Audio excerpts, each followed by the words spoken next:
இப்போ நம்ம பார்க்க போகிறது ப்ராஃபிட் அண்ட் லாஸ் லாபம் அண்ட் நட்டத்தில் வந்து நம்ம பார்க்க போகிறது வந்து டைப் 7 டைப் 8. ஸோ இந்த 2 டைப்புமே வந்து ஒரே மாதிரி தான் இருக்கும். ஸோ இந்த ஒரு 3 இது கொடுத்துட்டு ஒரு இது கேட்பாங்க. ஸோ மாற்றி மாற்றி கேட்பாங்க. ஸோ அதே தான். ஏன்னா ஆல்ரெடி நீங்கள் டைப் 4 5 பார்த்துருப்பீங்க. ஸோ டைப் 1 2 3 வந்து ஒரே இதாக போட்டிருப்பேன், தனித்தனியாக போட்டிருப்பேன்.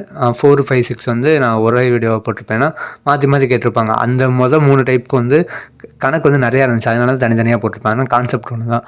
ஸோ அதே மாதிரி 4 5 6க்கு ஒரே தான். ஸோ அதே மாதிரி தான் 7 8க்கும். ஸோ அதையும் நீங்கள் பார்த்துடலாம், நம்ம டக்குன்னு பார்த்துடலாம்.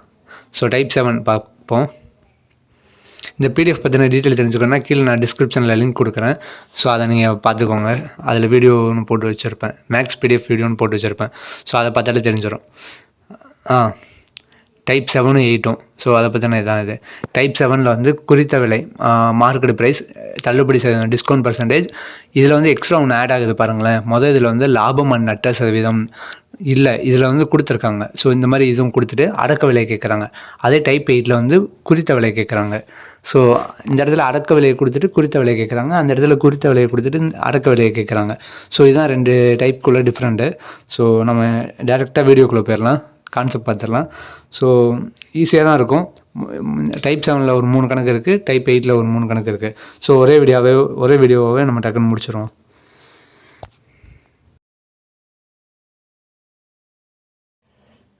டைப் 7 குறித்த விலை, மார்க்கெட் ப்ரைஸ், தள்ளுபடி பர்சன்டேஜ், டிஸ்கவுண்ட் பர்சன்டேஜ், லாபம் அல்லது நட்ட சதவீதம், கெயின் ஆர் லாஸ் பர்சன்டேஜ் கொடுத்துட்டு அடக்க விலை கேட்குறாங்க, காஸ்ட் ப்ரைஸ் கேட்குறாங்க. ஸோ இதுதான் டைப் 7. ஓகேயா, நம்ம வந்து கணக்கு பார்த்துடலாம். ஒரு புத்தகத்தின் விலையில் 10% தள்ளுபடி செய்தாலும் ஒரு வியாபாரிக்கு 10% லாபம் கிடைக்கிறது எனில் அப்புத்தகத்தின் குறித்த விலை ரூபாய் 220 எனில் அதன் அடக்க விலை என்னன்னு கேட்குறாங்க. ஸோ அப்போனா குறித்த விலை வந்து அந்த புக்கில் மார்க் பண்ணியிருக்க ரேட்டு, அடக்க விலைங்கிறது வந்து அவர் விற்றுருப்பார். விற்றது வேறு, அடக்க விலைங்கிறது வேறு. விற்றது வந்து அவர் ஆஃபர்லாம் போட்டு குறைச்சி கொடுத்தாருன்னா அது வேறு. அடக்க விலைனா அது ஒரு குறிப்பிட்ட ரேட்டாக இருக்கும். இப்போ வந்து நம்ம ஆச்சி சாம்பார் பொடி வாங்கினோன்னா அதில் வந்து 15 ரூபான்னு போட்டிருக்குன்னா அதை வந்து 10 ரூபாய்க்கு விற்பாங்க, 12 ரூபாய்க்கு விற்பாங்க. ஸோ அது அவங்க விற்கிறது தான். ஸோ ஒவ்வொரு ஸ்டேட்டுக்கு ஏற்றாப்புல ஒவ்வொரு ரேட் இருக்கும். ஸோ அந்த மாதிரி விற்பாங்க. ஸோ அந்த மாதிரி தான் அதான் அடக்க விலை. ஸோ இதில் பார்த்தீங்கன்னா கணக்கு பார்த்தீங்கன்னா தள்ளுபடின்னு கொடுத்துருப்பாங்க, லாபம்னு கொடுத்துருப்பாங்க. ஸோ 2% இருக்குது. ஸோ இந்த மாதிரி கொடுத்துட்டு குறித்த விலைன்னு கொடுப்பாங்க, கண்டிப்பாக மார்க்கெட் ப்ரைஸ்னு கொடுப்பாங்க. ஸோ இந்த 3மே வந்துருச்சா, 3மே கொடுத்துட்டு அடக்க விலையை கேட்குறாங்க. ஸோ இந்த மாதிரி இருக்கிறது தான் கண்டுபிடிக்கிறது தான் எப்படின்னு நம்ம பார்க்க போகிறோம். ஓகே, கணக்குள்ளே போயிடலாம். A dealer allows a discount of 10% and still gains 10%. அதாவது 10% டிஸ்கவுண்ட்டுக்கு முதல்ல கொடுத்துட்டாரு. கொடுத்த பிறகு அவர் வந்து 10% லாபத்தில் தான் அந்த புக்கை விற்றுருக்காரு. அப்படின்னா what cost price of the book which is marked at 220. அதாவது அப்போ அதோட காஸ்ட் ப்ரைஸ் என்ன, அதோட மார்க் ப்ரைஸ் வந்து 220 கொடுத்துருக்கா அப்படின்னு கேட்குறாங்க. ஸோ குறித்த விலை வந்து மார்க்கெட் ப்ரைஸ் 220, தள்ளுபடி கொடுத்தது வந்து 10%, லாபம் வந்து 10%. ஸோ அப்போ 100% அமௌண்ட் வந்து 220, அதில் 10% டிஸ்கவுண்ட் கொடுத்துருக்காரு. அது எவ்வளோன்னு ஃபஸ்ட்டு பார்ப்போம். ஸோ 100% அமௌண்ட் வந்து 220. அப்போ அதில் 10% எப்படின்னு பார்க்கும்போது 1 0 1 0 1 0 1 0 22 வருது. ஸோ 22 ரூபாங்கிறது தான் அவர் கொடுத்த 10% அமௌண்ட் டிஸ்கவுண்ட் அமௌண்ட்டு. ஸோ இந்த 22 ரூபாங்கிறது தான் 10% தள்ளுபடி தொகை, டிஸ்கவுண்ட் அமௌண்ட்டு. அதுக்கடுத்து என்ன பண்ணுறோன்னா, அப்போனா இது கழிச்சது போக தானே மீதி ஒரு அமௌண்ட் இருக்கும், அந்த அமௌண்ட் தான் பார்க்க போகிறோம்.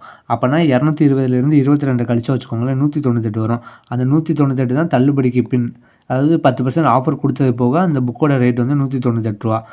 என்ன சொல்லியிருக்காங்களா, இந்த 198 ரூபாங்கிறது தள்ளுபடி கொடுத்தாலும் 10% லாபமாக இருக்கான். ஸோ அப்படி பார்க்கும்போது இது வந்து 100% கிடையாது, இது வந்து 110%. ஸோ அதுதான் சொல்லியிருக்கேன். ஸோ 10% லாபமாக தான் இருக்குது அந்த அமௌண்ட்டு. ஸோ அப்படி பார்க்கும்போது இது வந்து 110% அமௌண்ட் தான் 198. ஸோ அப்போ 110% அமௌண்ட் 198னா 100% அமௌண்ட் எவ்வளோன்னு பார்க்கும்போது 1 0 1 0 1 0 1 0 அடிச்சிருச்சா, ஒரு 11 ஒரு 11 மீதி 8 வரும், 18 × 10 180. ஸோ அதோட அடக்க விலை வந்து 180 ரூபா. ஸோ புத்தகத்தோட அடக்க விலை 180. ஸோ இதுதான் இது. ஸோ கணக்கு புரிஞ்சிருக்கும்னு நினைக்கிறேன். தள்ளுபடி கொடுத்தாலும் தள்ளுபடியும் இருக்கும், லாபமும் இருக்கும், குறித்த விலையும் இருக்கும். இந்த கணக்கில் கொடுத்துட்டு அடக்க விலை கேட்பாங்க. ஸோ தள்ளுபடி கொடுத்தாலும் ஸ்டில் கெயின்ஸ் 10% கொடுத்துருக்காங்க. ஸோ அதனால் ஃபஸ்ட்டு தள்ளுபடி எவ்வளோன்னு பார்க்குறோம். அந்த 10% அமௌண்ட் வந்து 22 ரூபா வருது. ஸோ அந்த 220லேருந்து 22 கழிச்சோன்னா 198. ஸோ இந்த 198 ரூபாங்கிறது 10% லாபம் சேர்த்து தான் இருக்குது. ஸோ அப்போ 110% அமௌண்ட் தான் இது. ஓகேயா, ஸோ அப்போ 110% 198னா 100% எவ்வளோன்னு பார்க்க போகிறோம். 180 ரூபான்னு வருது. ஸோ புத்தகத்தோட அடக்க விலை 180. நீங்கள் இதை அப்படியே ரிவர்ஸ் கால்குலேஷன் போட்டு பார்த்தாலும் கரெக்டாக தான் இருக்கும். அதுக்கடுத்து 2வது கணக்கு பார்த்துடலாம்.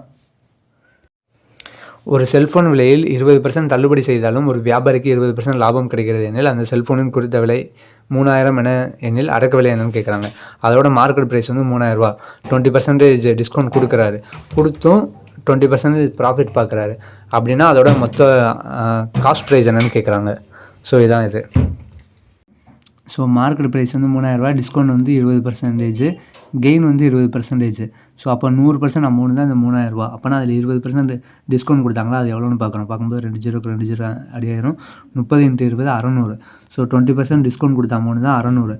ஸோ அப்போ அந்த தள்ளுபடி கொடுத்தது போக அந்த அமௌண்ட் எவ்வளோன்னு பார்க்குறோம். ஸோ 3000லேருந்து 600 கழிக்கிறோம். 600 கழிச்சோன்னா 2400 வரும். ஸோ அப்போ இந்த 2400ங்கிறது 20% லாபமும் சேர்ந்த அமௌண்ட் தான். ஸோ அப்போனா 120% அமௌண்ட் தான் 2400. ஓகேயா.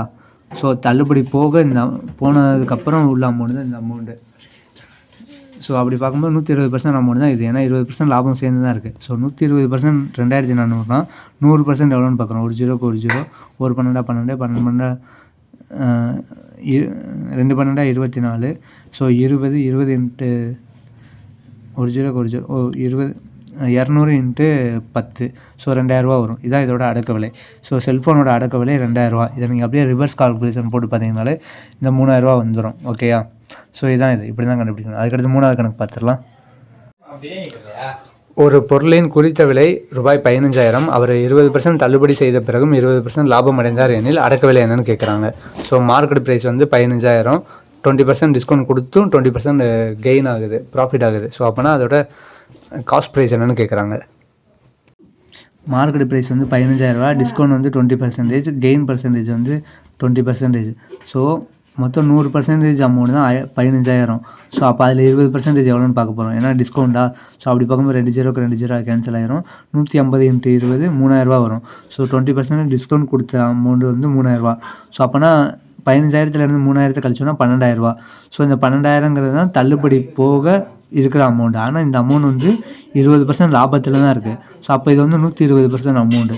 ஸோ 120% அமௌண்ட்டுங்கிறது 12000னா 100% அமௌண்ட் எவ்வளோன்னு பார்த்தோன்னா 1 ஜீரோக்கு 1 ஜீரோ, 1 12 12, 1 12 12 0 0 0. ஸோ இன்ட்டு 10ஆல் பெருக்கணும்னா 10000 ரூபா வரும். ஸோ காஸ்ட் ப்ரைஸ் வந்து 10000 ரூபா. ஸோ அந்த பொருளோட அடக்க விலை வந்து 10000 ரூபா. ஸோ இதான் இது டைப் 7.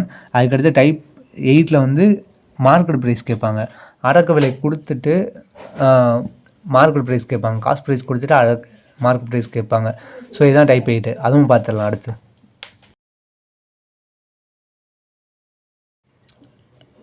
அதுக்கடுத்து டைப் 8 அடக்க விலை, லாபம், நட்டம் பர்சன்டேஜ், தள்ளுபடி பர்சன்டேஜ், இந்த 3 கொடுத்து குறித்த விலை கேட்குறாங்க. மார்க்கெட் ப்ரைஸ் கேட்குறாங்க. காஸ்ட் ப்ரைஸ் கொடுத்துட்டாங்க, மார்க்கெட் ப்ரைஸ் கேட்குறாங்க. இந்த 2% இருக்கும். ஸோ இதான் இது. முதல் கணக்கு பார்த்துடலாம். கடைக்காரர் தன் வாடிக்கையாளர்களுக்கு 10% தள்ளுபடி தந்தும் 20% லாபம் அடைகிறார் எனில் ஒரு பொருளின் அடக்க விலை ரூபாய் 450 எனில் அப்பொருளின் குறித்த விலை என்னன்னு கேட்குறாங்க. ஸோ அதோட காஸ்ட் ப்ரைஸ் வந்து 450 ரூபா. 10% டிஸ்கவுண்ட் கொடுத்துட்டாரு. கொடுத்ததுக்கப்புறமும் அவர் வந்து 20% கெயின் ஆகுறாரு. ஸோ அப்படின்னா என்னென்னு கேட்குறாங்க. A shopkeeper gives 10% discount to his customer and makes 20% profit. If the cost of an item is 450, what is the price, market price of that item கேட்குறாங்க. அப்போனா போன கணக்கு எப்படி பார்த்தோன்னா மார்க்கெட் ப்ரைஸ் கொடுத்துட்டாங்க. ஸோ அதிலேருந்து அந்த டிஸ்கவுண்ட்டு, ப்ராஃபிட்டு அப்படி பார்த்து வந்தோம். இங்கே வந்து காஸ்ட் ப்ரைஸ் கொடுத்துருக்காங்க. ஸோ அடக்க விலை கொடுத்துருக்காங்க. ஸோ அடக்க விலை, தள்ளுபடி, லாபம் இதெல்லாம் கொடுத்துருக்காங்க. ஸோ இப்படி பார்க்கும்போது அடக்க விலையிலேருந்து ஃபஸ்ட்டு லாபத்துக்கு போகணும், அதுக்கப்புறம் தான் தள்ளுபடி வரணும். ஓகேயா. ஏன்னா உங்களுக்கு புரிய நினைக்கிறேன். கணக்கு பார்த்தா புரியும். 100% 450னா அதில் 20% எவ்வளோன்னு பார்க்கணும். ஸோ 1 ஜீரோக்கு 1 ஜீரோ, 1 ஜீரோக்கு 1 ஜீரோ, 45 × 2 90. ஸோ 20% லாபம் கிடைச்சது தெரியுமா, அந்த அமௌண்ட்டு தான் 90 ரூபா. ஸோ அந்த அமௌண்ட்டை இதோட சேர்த்தா தான் இது வந்து ஒரு மொத்த அமௌண்ட் ஆகும். ஸோ 90 + 450 540. ஸோ இப்போ இந்த 540 ரூபாங்கிறது 10% டிஸ்கவுண்ட் கொடுத்த அமௌண்ட் தான் இது. ஓகேயா. இல்லாட்டி 20% சேர்த்து ப்ளஸ் அந்த அடக்க விலை இதை கூட்டினா அந்த 10% டிஸ்கவுண்ட் கொடுத்துருக்காங்க தெரியுமா, அந்த அமௌண்ட்டு. இல்லாட்டி 10% கம்மியாக இருக்குன்னா 90% அமௌண்ட் தான் இது. So okay. அப்போ 90% அமௌண்ட் வந்து 540னா 100% அமௌண்ட் எவ்வளோன்னு பார்க்குறோம். 1 ஜீரோக்கு 1 ஜீரோ, 9 9, 9 45, 6 54, 60, 60 × 10 600. ஸோ குறித்த விலை வந்து 600, பொருளின் குறித்த விலை வந்து 600. ஓகேயா? ஸோ இப்படி தான் அந்த கணக்கு பார்த்திங்கன்னா குறித்த விலையிலேருந்து வரிசையாக டிஸ்கவுண்ட்டு ப்ராஃபிட்டு பார்த்து வருவோம். இது வந்து காஸ்ட் ப்ரைஸ் அடக்க விலை இருக்குது. அடக்க விலையிலேருந்து போகும்போது லாபம் பார்க்கணும். லாபம் பார்த்தோன்னா அந்த லாபமும் அந்த அடக்க விலையும் சேர்ந்தது தான் அந்த தள்ளுபடி அமௌண்ட்டாக இருக்கும், தள்ளுபடி போன அமௌண்ட்டாக இருக்கும். ஸோ அந்த தள்ளுபடி போன அமௌண்ட் இவ்வளவு. ஸோ இவ்வளவுனா அப்போ 100% எவ்வளோன்னு பார்த்தோன்னா ஒரு அமௌண்ட் வரும். ஸோ அதான் அது. இப்போது நீங்கள் இதிலேருந்து போங்களேன், 600லேருந்து 10% பார்த்தீங்கன்னா 60 வரும். ஸோ 60 போச்சுன்னா 540. இந்த 540 ரூபாங்கிறது 120%. ஸோ அப்போ இந்த 120% வந்து 540னா 100% எவ்வளோன்னு பார்த்தீங்கன்னா 450 வரும். ஸோ இப்படி ரிவர்ஸாக போனாலும் போய்க்கலாம். ஸோ இப்படி ஆப்ஷன் வச்சு இதெல்லாம் போட்டுடலாம். ஓகேயா? ஸோ ரொம்ப ஈஸியானது தான். அடுத்த 2வது கணக்கு பார்த்துடலாம். ஒரு கடைக்காரர் தன் வாடிக்கையாளர்களுக்கு 10% தள்ளுபடி செய்தாலும் 20% லாபம் அடைகிறார் எனில் ஒரு புத்தகத்தின் அடக்க விலை ₹900 எனில் குறித்த விலை என்னன்னு கேட்குறாங்க. அதோட காஸ்ட் ப்ரைஸ் வந்து அடக்க விலை ₹900, 10% தள்ளுபடி ஆஃபர் கொடுத்தாலும் டிஸ்கவுண்ட் கொடுத்தாலும் 20% கெயின் பண்ணிக்கிறாரு, அதாவது ப்ராஃபிட் பார்த்துடுறாரு, லாபம் அடைஞ்சிடுறாரு. ஸோ அப்போனா அதோட குறித்த விலை மார்க்கெட் ப்ரைஸ் என்னன்னு கேட்குறாங்க. இதுவும் அதே கணக்கு மாதிரி தான். ஸோ காஸ்ட் ப்ரைஸ் வந்து ₹900, அடக்க விலை, டிஸ்கவுண்ட் வந்து 10%, கெயின் வந்து 20%. ஸோ இந்த 900 100%ங்கிறது ₹900. அப்போனா அதில் 20% எவ்வளோன்னு பார்க்குறோம். ஏன்னா லாபம் கிடச்சிருக்குல்ல. ஸோ 20% எவ்வளோன்னு 2 0 9 × 20 20 9 180. ஸோ 20% லாப அமௌண்ட் தான் 180. ஸோ இந்த 180 900 சேர்ந்தது தான் அந்த 10% டிஸ்கவுண்ட் போக ஒரு அமௌண்ட் இருக்கும் தெரியுமா, அது. ஸோ அப்போ 900 + 180 1080. இது 90% அமௌண்ட்டு.